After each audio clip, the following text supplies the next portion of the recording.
Yeah, yeah, yeah, yeah, yeah. Ras Ali grows. I had my first sweet potato patch. It was right here. You can see some reminiscences of it right there. All right, so we still have some plants about.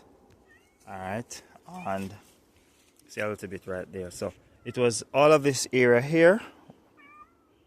It was a bit higher. I've taken out the soil from it, use it for the different things because for some reason it just wasn't producing any tubers. It flourished in terms of the greenery, but no tubers. So we had that here. All right. Now the next Daisy. All right. So the second place that I planted it was over here. All right. So I planted it right here. We had it right here. If I should go a little closer, you should be able to see. Here we go. All right. So here is a plant. As you can see, we still have tiny pieces of it. So we had that right here. We also had some down here. This grass I grow up fast now, man. Let me say this grass here grow really fast. Anyway, so we had some down here as well. Those did okay, but it didn't do as well. So to ensure that I maintain that breed of potato, what we did was I had some and I just stick them here between these plantain and banana trees. I just stick them right here and allow them to just run, just catch and run, just to keep that breed, right? Now this have given me the best tubers so far. I mean, really nice tubers, unbelievable based on the fact that I didn't plant anything really. I didn't prepare any soil or anything at all, but it just really produced. I mean, even now, I think one of the things that helped was that there's a lot of I put a lot of cuttings, like grass cuttings whenever I cut the yard, or sometimes if I cut my neighbor's yard and I would pick the grass up, and if somebody else cut the yard, I get the grass, I would put it here. So a lot of grass was under here. That grass has, that broken down into compost, and they basically just grow. See, this is what I'm talking about. See that? See this? See that? All right. Look there. See that? That's how they just literally grow right on the top, and if you leave them, they get really, really, really large. Right? See it here? See that? That's how they grow, right? They go on the sides of the planting, like the hills of the planting. This is where we had that. I've reaped so much from here, and there's more than you can imagine left in there right now. All right. The next area I'm going to show you, it's down there. I'm going to walk down and then show it to you. All right, so this is the other area that I actually, I don't even think I did stick anything here. I just threw some slips that they were growing out of proportion, and I just cut them from over there and take them over here, and I just threw them, and they grew, and trust me, I got some huge tubers from this area. The issue with this is that we have bush rats. There are a lot. They live in the stones and in the marley areas, and they give us a hard time. So they feed on a lot of it, but I still get quite a lot out of it. All right. So that is the sweet potato growing so far, growing really well. Now I'm going to show you another area that. All right. So I'm going to show you another area now. I decided to plant here. Right, I decided to plant here. This was the what? First, second, third, fourth, fifth. So, well, this is really the third area, or is it the fourth area that I actually planted the sweet potato. So I dug a nice mound here and made some little tiny rows and planted the sweet potato in here.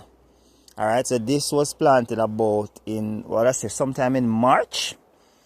And I'm going to show you that this is not playing around. See that? Check that out.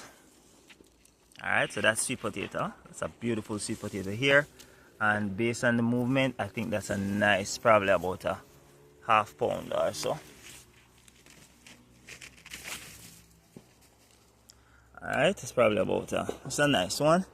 And if I should carry you through, you'll see them just sticking out everywhere. Alright, so I can tell you that this had some nice tubers.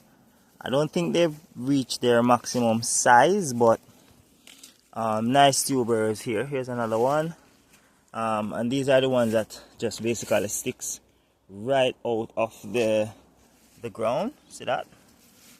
I could also show you some that the rats have started to feed on. See? These sticking right out of the... I think this... I need to get this out. This one is fully fit, I believe. Really, probably a nice size as well. Maybe a pound or more. I just try to cover them up because the rats go in. See? This is what I'm talking about. See that? That is the rat. And this is a nice one. This is a nice one. Alright, so I am pleased at the production rate of tubers so far with this one. So that was about in March. In about April, early April, late March to early April, I think I planted this one, this patch here that my dog and cat seem to be ravishing through. And I'm happy with it so far. It hasn't really shown much tubers in terms of poking out of the ground, but I've seen enough so that I know it's actually producing. So as you can see, I am still struggling. You see that? Rat. Alright? Rat work that. Daisy. So rat work, and I mean they have done some serious damage already. Alright, look at this. This is a nice tuber growing, and look at that. Look at the damage. That is this. That's the issues I'm having right here. If anybody out there knows how to deal with rats in sweet potato beds or patches, any cost-effective way, you let me know. Alright, so there are tubers growing everywhere, as you can see. There it is. Alright, so I'm happy with this side as well. Definitely happy with this side. Now we're going to go over to the most recent areas where pumpkin, where we planted sweet potato, because I've decided to plant it wherever we have space, because it is a very good weed controlling plant. Very good weed controlling plant. Alright, so now in between the watermelon and where I'm putting the sweet peppers, I've started to plant out this section. As you can see, these are growing nicely, beautiful. I've decided to also use the same method of composting. So I'm going to be using like light to heavy grass cuttings. I'm going to be putting those all the way through these plants, right? And as I say, you can see them. They're healthy, they're growing. I'd say they're well. Alright, see that? So it's going to go all the way through here. Now that was the second to last. Now the last patch I planted was this part right here. As you can see, these are much larger, but it's not because they're larger because I didn't cut these down. Normally I would once I cut the slips, I would take all the leaves off and most of the young sprouts I would cut them off. And that's what I did over here. So these are small but really healthy. These are all new growth.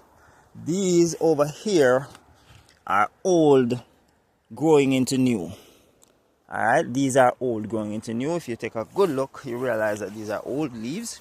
I'm just experimenting with whether or not it slows down, how much the tuber development is slowed down by removing the old leaves or foliage or not. Alright, so this will be the last, and I am pleased with where they are. Very much pleased. Alright, and we haven't really gotten any water for a while, so I've been watering them. So as soon as we get a bit of rain, I can tell you it's going to take off crazy, just like this. Alright, so here's another part on this side. Alright, these were planted along with those, but these I also removed most of the foliage from it. So most of what you see here, they represent new growth. Now this patch, I didn't plant that. That came out of a slip that was in some grass, the grass I was using to cover the melon beds. It had a slip in it, and of course, you know, they're very hard to kill, so they literally just stay there and grow. So they grew all the way into this thick vegetation you see here, and I just left it. All right, so sweet potato everywhere. After removing the watermelons, I think I'm also going to be putting sweet potato here. That's why I dug these mounds really deep. I took out most of the stones out of it.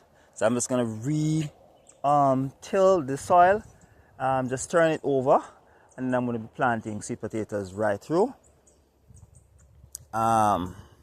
Using the same drip. I'm not going to remove the drips, I'm going to leave them, and I'll just plant the sweet potato there. And then I'll give them both overhead and drip watering. Alright. Yeah man, doing well. Ras Ali, continue to grow.